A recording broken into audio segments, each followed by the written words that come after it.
Back at it again, baby, and we got another one with Candace Owens and Victimhood. Let's dive in. Last night I showed you how the left ate up another potential racial situation. Ended up being a racial hoax, we think. This one from Georgia state lawmaker Erica Thomas. Now, after their dishonest spin fell apart when Thomas's alleged harasser, Eric Sparks, turned out to be a Cuban Democrat, doesn't like Trump or Republicans, part of the anti-Trump resistance, well, it turns out Thomas changed her story. But yesterday, Thomas changed her story back again. If you're confused, so are we. I want to make sure that everyone knows that in any way am I backtracking on my statement or am I retracting on anything that I said. That's when he said and made a reference to, go back where you came from. He said it right after he said, no, I know you people. You're ignorant. After that, he kept berating me and harassing me, and that's when I said, and you can see from when the cameras will be put out from Publix, I pointed to the door, and after he said go back, I said, you go back. None of this should come.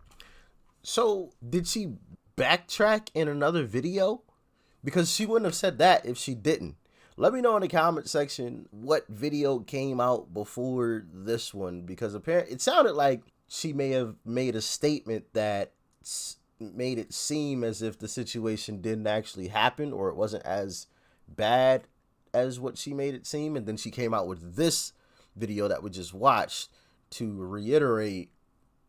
Let me know. I'm a little confused, and also the whole go back to where you came from. That's an ignorant statement for anybody to make, because really almost none of our ancestors are from here. Yeah, it's stupid. But anyway, let's jump back in. Was any surprise given Thomas's history. She once unironically called herself Jussie Smollett's #biggest fan. Just over a year ago, Thomas portrayed another slight, this time reportedly at the hands of hotel employees at the pool at the Westin, and after the waitress asked the Caucasian people on both sides of me for their order and skipped over me, minutes later, the pool boy asked me for my room key. This cannot be real right now. I am a guest too, right? #racist. Was this true? Impossible to prove, but that's kind of the point. You see, Thomas is a member of what we call Generation G, or the grievance generation.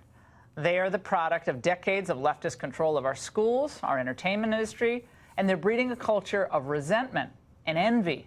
Basically, a society of victims, and the victims, no matter what, are always right. Here now to discuss, Candace Owens, founder of the Blexit movement and former DNC comms director. A society of victims, and no matter what, the victim is always right. I hate that. I've never understood it. Never have, never will. You know, if somebody is perceived as a victim in a situation, and this young lady very well could have been, but if somebody comes out and speaks out against it or asks some questions, like, their public enemy number one is just the stupidest stuff I've ever seen. But I don't know. Yeah, it's stupid to me. But y'all let me know how you Luis feel. Miranda. Great to have you both here tonight. Candace, Thomas isn't completely to blame here. There's a Democrat and media complex that all too often rewards this. It is a kind of a grievance culture. I mean, Generation G, we hear about Generation Y and X, but gosh, there's a lot of grievance out there that's kind of unprovable, the underlying allegations.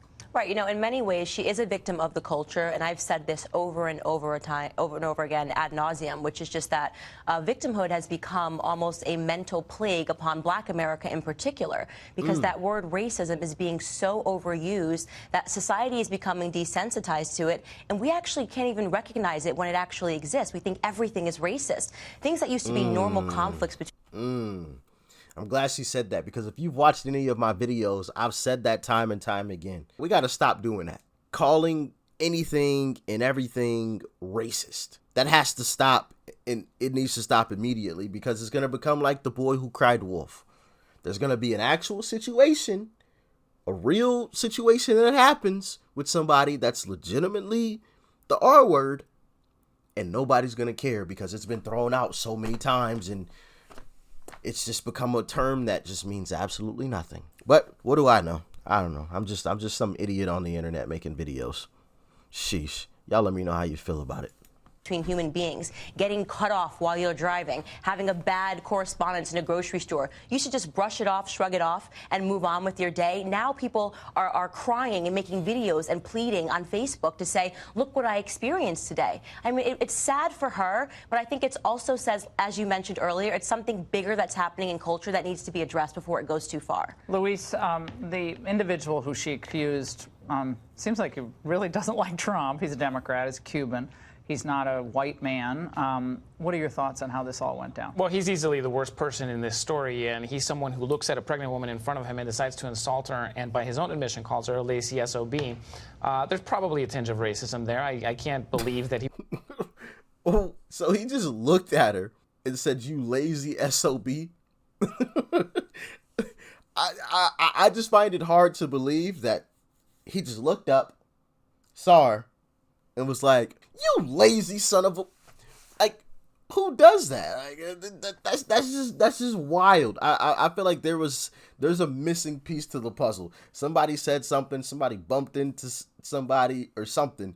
I mean, could he have just come out of the blue and just said that to her? Yeah, absolutely. Of course that could have happened. He could have just said it for no reason at all. Just, "You lazy son of..." But I feel like that's rare that somebody just randomly says that to someone without there being something that happened immediately before that. You know? Right? Let me know in the comment section. He would call her a lazy SOB if he didn't have some of that. But the media certainly overplayed this. But none of that absolves the fact that the discourse in our country has coarsened way too much, that there's way too much racial tension. If he did tell her to go back and use another line, it's understandable that she may have misunderstood that based on the incredible tension that we have in the discourse that we have right now about these racist things that Donald Trump uses for political gain. So that's definitely an underlying problem. But at the end of the day, I think that the bad person in this story is really this man who, instead of seeing a pregnant woman and asking to help. Yeah, he was a jerk. I mean, but how many times do all of us in the course of maybe a week have something happen where someone's slighting us or someone's saying something or cutting off, as happened to me today. Someone cutting me off. Not only cutting me off, but cutting me off with a millimeter. I got 3 kids in the car. Millimeter away from me. And then flipping me the bird. Wait, why are you flipping me the bird? I'm like, I'm flipping it. But I'm saying I could look for any. But can I ask a question? Can you insult a black person? Can you insult a black person without being a racist? That's just a question. I think the minute that he went with lazy, he was using... Why are you saying black people are lazy? No, but that's why does the word lazy make you think that is a about... common racist No, it is trope. not. I've never been called lazy my entire life. So the question is, why does the word lazy make... No, I'm asking you a question. I asked you a question. You said that lazy makes you think of black people. That's what you're saying. That is a common racist trope. So that's within you, not within him. That is not a common racist trope towards black people. And it's incredible that you're defending a man who looks at a pregnant woman I think he's a jerk. and decides to attack her. I think he's an absolute jerk. That is so disgusting. That is you're trying to be... The way that he just like looked at her was like, "And you're trying to defend you, not within him." That is not a common racist trope towards black people. And it's incredible that you're defending a man who looks at a pregnant woman I think he's a jerk. and decides to attack her. I think he's an absolute jerk. That is so disgusting. You're trying to be insulting That because is you're trying so to move the... disgusting. No, let me know. Do you agree that Candace had a point there? That he associated lazy with being black, and she called him out on it? Let me know. Let me know in the comment section. Ball because you just accidentally called black people lazy. That's what really happened. I know what you were... It's a typical racist trope. Okay, it's not a racist trope. Lazy is a word that means that you're not doing all the time. Okay, we got to stop, guys. It's getting too hot. Okay, but I think this does go to the point that we should be able to have bad days, and people should be able to make mistakes. And he probably made a mistake and was really rude to her, and he admitted it. That doesn't mean he's right. Maybe he is. Maybe no one can know. But the point is, the second an allegation goes on a Facebook Live, whoever makes it, I don't care if it's a conservative or a liberal or someone in between, it's instantly picked up if it's validating a progressive worldview. That's instantly picked up. Got Eric Liu goes on TV, congressman. We had people on television, pundits weighing in. You see, this is what Trump's caused.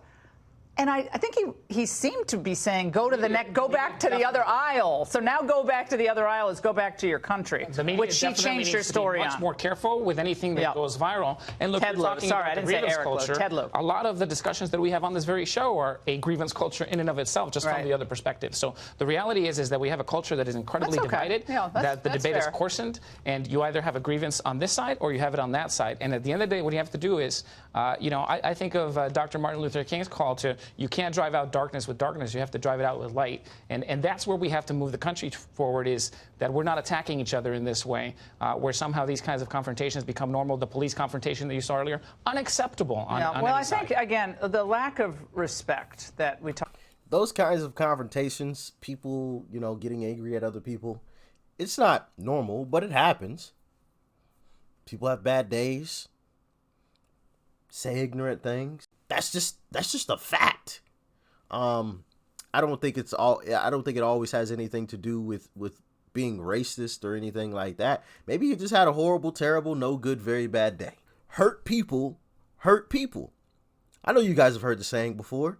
People that are hurting try to hurt other people. Misery loves company. Sometimes people say stuff that they don't truly mean when they're feeling hurt. That's just the fact. We've seen it time and time again. I'm sure some of you have done it. If we're being totally honest, that's just part of it. Nobody is perfect, and I do agree we got to be careful labeling people with such a serious term. But y'all let me know how you feel in the comment section. You saw earlier, unacceptable on well, any I think, side. again, the lack of respect that we talked about on the angle tonight, this is not something that happened overnight. We saw what happened during the Obama years, before Obama, during Bush, during Reagan, before that, going all the way back to the late 1960s. You go back and you watch that raw footage of that police versus the protesters. They were bad actors on both sides of that, and the DNC. That was, that's not very long ago. That's when it all kind of began. And the disrespect cuts across many levels of our society. And it kind of ends up where people feel afraid. A lot of people I know are afraid to say anything. They don't want to share a thought because someone will take it the wrong way. They don't want to, they're afraid to say their opinion on anything. That's also not a good place to be. Candace, I know you've been through, also we have breaking news. Candace just gave us this news. Sorry, I forgot.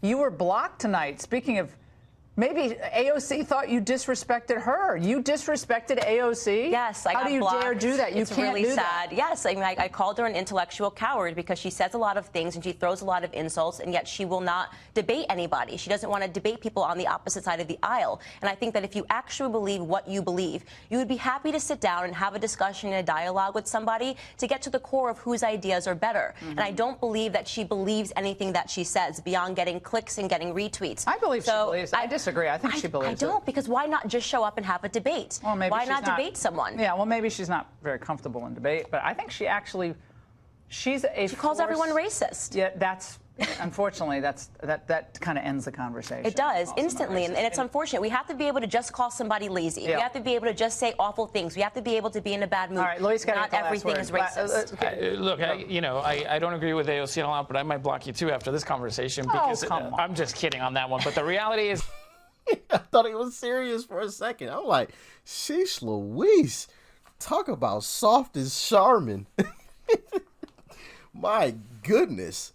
Is that the debate has gotten way too coarse, and we need to change it. And I think Democrats, if they're going to beat Donald Trump in November of next year, we can't fall into the same type of rhetoric that we're trying to fight on the Republican side, whether it's about Ivanka or Kellyanne or anybody else. Okay, guys, we got to go. We're up against a hard break. Thank you so much, panel. I agree with Candace on having that debate. I would love to watch an AOC debate. I would love it. I would love it. Listen, that should be a requirement. That should be a requirement. You have to get on the stand or stand on the stage, not on the stand. It's not the court of law or anything, but there should be a moderator. Hell, I'll be the moderator. Y'all know I'm going to be fair. I don't care if it's left or right, and don't make me any difference. I think if we set it up in a way where we could have a live crowd, but the crowd has remained silent. If you do make any noise, you are immediately kicked out, escorted off the premises. Like I said, I would be a moderator, would make sure each individual didn't talk over the other, made sure each individual got their time to speak. It was respectful, and we had the TV cameras in there. I think that'd be amazing. I think that'd be so cool.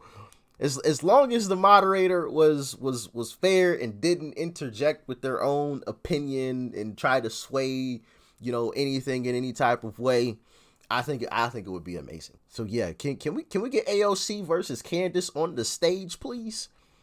AOC versus Candace. We could have, you know, 2 topics of debate. Flip a coin to see who starts first, you know, like an NFL game or something. I think it would be great. Y'all let me know in the comment section. And also, if there are any good videos where you have someone from the left debating someone from the right, send them to me immediately. I need them. I definitely want to check out some videos where the left is directly debating the right. All right. Anyway, y'all let me know what you thought about this one in the comment section below. Like, share, comment, and of course, hit that subscribe button before you go. Peace and love. I'm out.